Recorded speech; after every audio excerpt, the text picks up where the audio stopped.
नमस्कार। सबसे पहले हिंदी एजुकेशनल चैनल में मैं आपका स्वागत करता हूं।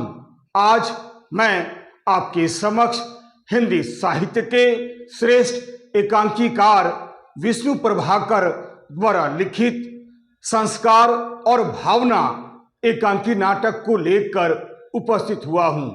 आज मैं इस वीडियो के माध्यम से विष्णु प्रभाकर द्वारा रचित संस्कार और भावना एकांकी नाटक का उद्देश्य या संदेश या प्रतिपाद्य को प्रस्तुत करना चाहता हूं। इसे आप ध्यान देकर सुनने की कोशिश कीजिएगा। विष्णु प्रभाकर द्वारा रचित संस्कार और भावना एकांकी नाटक का उद्देश्य या संदेश या प्रतिपाद्य।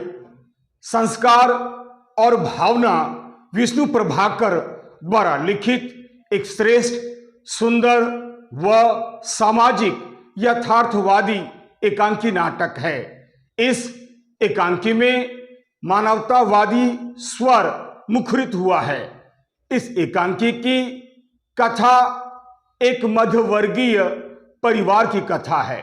एकांकीकार ने इस एकांकी नाटक के माध्यम से मनुष्य के संस्कार और भावनाओं के संघर्ष को बड़े ही सुंदर ढंग से चित्रित किया है। यह एक उद्देश्य प्रधान या संदेश प्रधान या प्रतिपाद्य प्रधान एकांकी नाटक है। संस्कार और भावना एक मध्यवर्गीय परिवार की कथा है। इस परिवार में कुल 5 सदस्य हैं, जिसमें मां, बेटा और बहू है तथा एक नौकर भी है। मां एक संक्रांति काल की हिंदू नारी है। वह एक आदर्श हिंदू नारी है तथा एक वृद्धा स्त्री है। वह जात पात, ऊंच नीच और छुआछूत में बहुत विश्वास करती है। यही नहीं, मां प्राचीन संस्कारों में भी बहुत अधिक विश्वास करती है, जिसके फलस्वरूप थोड़ी सी निर्मम व कठोर भी हो गई है। उसके 2 पुत्र हैं, एक है अविनाश और दूसरा है अतुल। अविनाश बड़ा है और अतुल छोटा है। अविनाश एक बंगाली लड़की से प्रेम करता है और उस बंगाली लड़की से विवाह भी कर लेता है, पर मां जात पात, ऊंच नीच और छुआछूत में अत्यधिक विश्वास रखने के कारण उसे बहू के रूप में स्वीकार नहीं कर पाती है। कहने का अर्थ यह है कि रूढ़िग्रस्त प्राचीन संस्कारों में बहुत अधिक विश्वास करने के कारण विजातीय यानी दूसरे जात की लड़की को बहू के रूप में स्वीकार नहीं कर पाती है। इसका परिणाम यह होता है कि अविनाश अपनी पत्नी के साथ अलग रहने लगता है और अब मां केवल अपने छोटे बेटे यानी अतुल और उसकी पत्नी उमा के साथ रहती है। पर बड़े बेटे का अलग रहना मां के मन को बहुत कचोटता रहता है, जो उसे बिल्कुल अच्छा नहीं लगता है। मां अपने बड़े बेटे अविनाश से बहुत नाराज है, क्योंकि वह नहीं चाहती थी कि उनका बेटा किसी दूसरी जाति की लड़की से विवाह करे, परंतु अविनाश इस सोच का विरोधी है। वह जात पात, ऊंच नीच नहीं मानता है। अविनाश का प्रेम सच्चा है, इसलिए किसी तरह का कलह न कर मजबूर होकर वह अपनी पत्नी के साथ अलग रहने लगता है। अविनाश को आगे चलकर हैजा हो जाता है। मां के इस व्यवहार से वह इतना अधिक दुखी हो जाता है कि वह अपनी बीमारी की सूचना अपनी मां तक को भी नहीं देता। अतुल, जो कि मां का छोटा बेटा है और अविनाश का भाई है, वह कभी कभी अपने भाई अविनाश से मिलने के लिए उसके घर जाता है, लेकिन उसकी चर्चा वह कभी भी अपने घर के किसी भी सदस्य के साथ नहीं करता है। कारण वह जानता है कि इससे कुछ होने वाला नहीं है। छोटी बहू उमा भी एक बार भाभी से मिलने के लिए उसके घर गई थी, परंतु वह भी यह बात अपनी मां को और अपने पति अतुल को भी नहीं बतलाती है।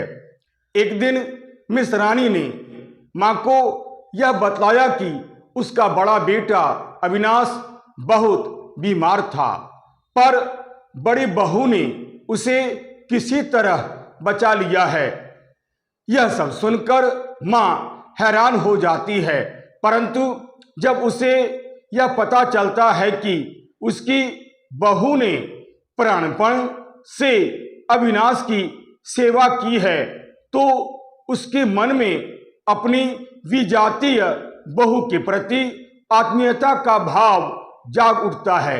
फिर उसके कुछ दिन बाद जब उसकी पत्नी यानी अविनाश की पत्नी बीमार पड़ जाती है और अब बड़ी बहू के बचने की कोई उम्मीद नहीं है, इस समाचार को सुनकर मां की अंतर आत्मा बेचैन हो जाती है। वह अपने बड़े बेटे अविनाश से मिलने के लिए बेचैन हो उठती है, परंतु प्राचीन संस्कार उसे जाने नहीं देते हैं। मां को इस बात का बहुत दुख होता है कि उन्हें यह समाचार भी मिस रानी से मिला है। मां को समझ में आ जाता है कि यदि बड़ी बहू को कुछ हो गया तो अविनाश भी अब नहीं बचेगा। अतः जब उन दोनों का जीवन मां के हाथ में है तो मां सब कुछ भूल जाती है। अंत में मां सब कुछ भूलकर प्राचीन रूढ़िग्रस्त संस्कारों को तोड़कर अपने बड़े बेटे अविनाश और बड़ी बहू को देखने के लिए अपने छोटे बेटे अतुल व अपनी छोटी बहू उमा के साथ और वह अपने बड़े बेटे और बड़ी बहू को बहू के रूप में स्वीकार करने के लिए तैयार हो जाती है। अतः इस एकांकी नाटक का प्रमुख उद्देश्य रूढ़िग्रस्त प्राचीन संस्कारों पर आधुनिक विचारों की विजय दिखलाना तथा हमें यह संदेश देना कि व्यक्ति के मन में उत्पन्न होने वाली मानवीय भावनाओं के समक्ष उसके संस्कार कभी भी टिक नहीं पाते हैं और उसका मन प्राचीन संस्कारों की दास्ता से मुक्त होकर निर्मल और कोमल हो जाता है।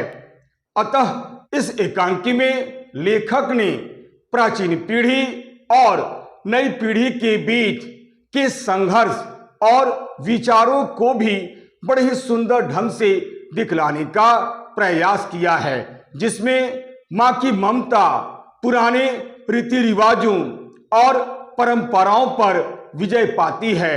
यही विजय एक सुखी व संपन्न परिवार की नींव है। समय के साथ हमें बदलना चाहिए। अतः लेखक ने इस एकांकी नाटक में यह दिखलाया है कि कई बार हमारे प्राचीन संस्कार ही हमारी बेड़ियां बन जाते हैं।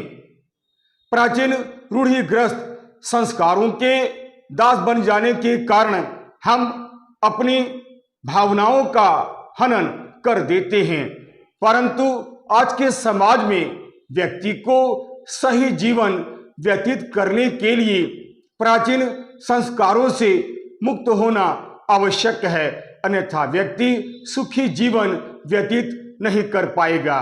यही इस एकांकी नाटक का प्रमुख उद्देश्य है, यही इस एकांकी नाटक का प्रमुख संदेश है। साथ ही साथ यही इस एकांकी नाटक का प्रमुख प्रतिपाद्य है, जिसमें एकांकीकार को पर्याप्त सफलता मिली है। यदि आपको यह वीडियो अच्छा लगता है, उपयोगी लगता है तथा समझने योग्य लगता है तो आप इसे लाइक करें, शेयर करें और तो और सब्सक्राइब करना आप बिल्कुल ही भूलें। याद रखिएगा, मेरा यह चैनल, मेरा यह वीडियो एक एजुकेशनल वीडियो है, यह एक एजुकेशनल चैनल है। अतएव लाइक, शेयर और सब्सक्राइब करना आप बिल्कुल ही भूलिएगा। तब तक के लिए नमस्कार, धन्यवाद।